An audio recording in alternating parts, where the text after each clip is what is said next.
एक होता शेतकरी, त्याचं नाव गगजी. त्याचा एक भाजीचा मळा होता.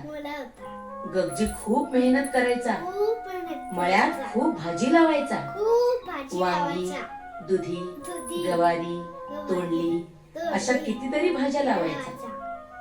तयार झालेली भाजी बाजारात विकायला न्यायचा.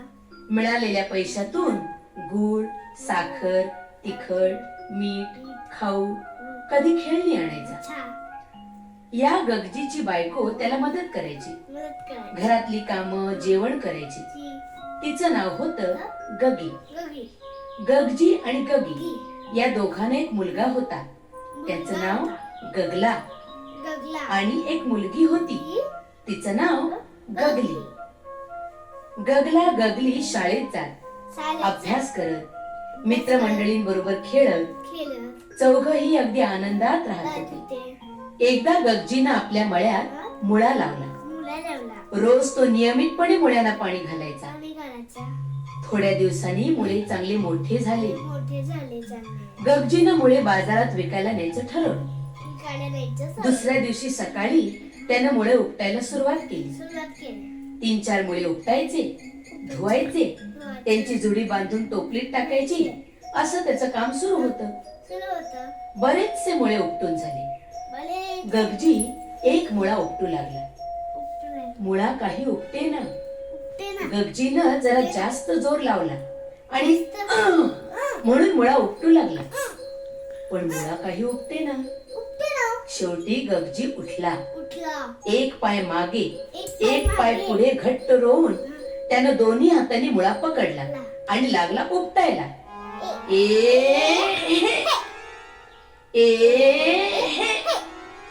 मुळा काही उपटेना. गगजी धापा टाकू लागला. घामाघूम झाला. त्याला काही कळेना की असं कसं झालं. जरा दम टाकल्यावर तो आपल्या झोपडीकडे तोंड करून जोर जोरात हाका मारू लागला. गगी, ए गगी. गगी करत होती भाकरी. चटकन हात धुवून ते पदराला पुसत पुसत ती बाहेर आली. म्हणाली, काय हो, मला कशाला हात मारता. म्हणाला, अगं इकडे ये, आम्हाला उपटत नाही बघ, ये मला मदत कर जरा. बर बर म्हणत गगी आली. तिनं पदर घट्ट बांधला आणि म्हणाली, चला मुळा उपटूया. मग गगजीनं धरलं मुळ्याला, गगीनं धरलं गगजीला. लागले मुळा उपटायला.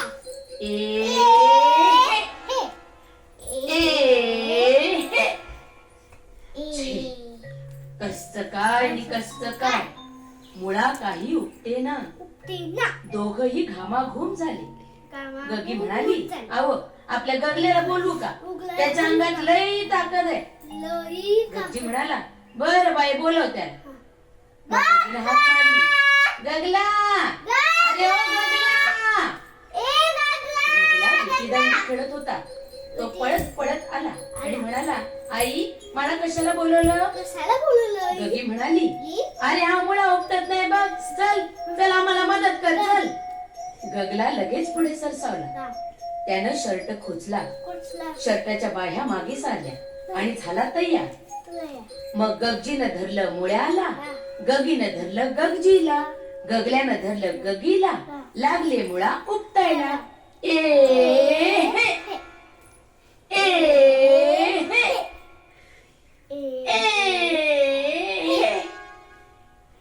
मुळा काही उपटेना.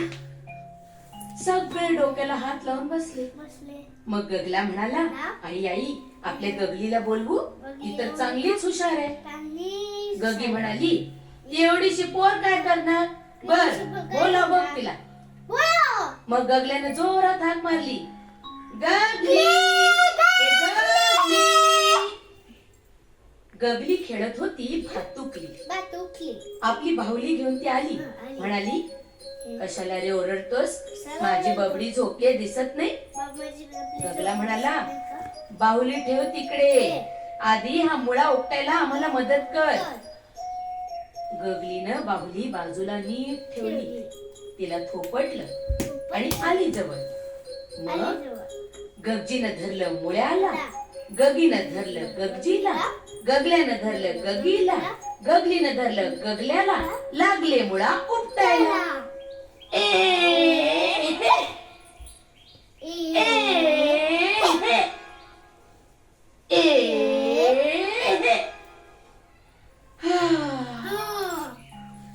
मुळा काही उपटेना.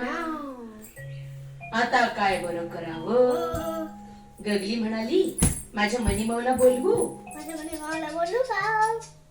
लगेच आवाज ऐकून मनीमाऊ तिथं धावत आली.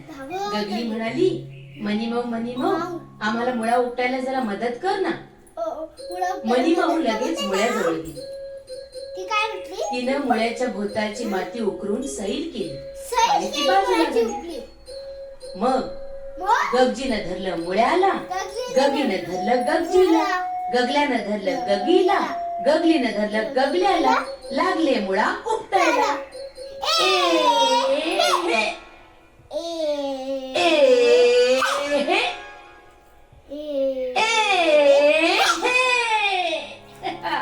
मुळा पटकन उपटला. गगजी पडला या बाजूला, गगी पडली त्या बाजूला, गगला पडला इकडे, गगली पडली तिकडे. सगळे लागले हसायला. उठून कपडे बिपडे झटकले आणि पाहू लागले. अरे बाप रे, केवढा मोठा मुळा, याचं करावं तरी काय? गगला म्हणाला, मी माझ्या मित्रांना बोलवू भाजी खायला. गगी म्हणाली, वय वय सगळ्यांना बोलाव. गगले, तुझ्या मैत्रिणींना बी बोलाव ग. दोघही मित्रमंडळींना बोलवायला पळाले. इकडे गगीनं मुळा स्वच्छ धुतला, त्याचे चिरून तुकडे केले आणि खमंग भाजी केली. मग सर्वांची अंगत पंगत झाली. गरमागरम टुम्म फुगलेली भाकरी आणि चवदार मुळ्याची भाजी. सगळे पोटभर जेवले. असे ढेकर देत आनंदानं आपापल्या घरी निघून गेले.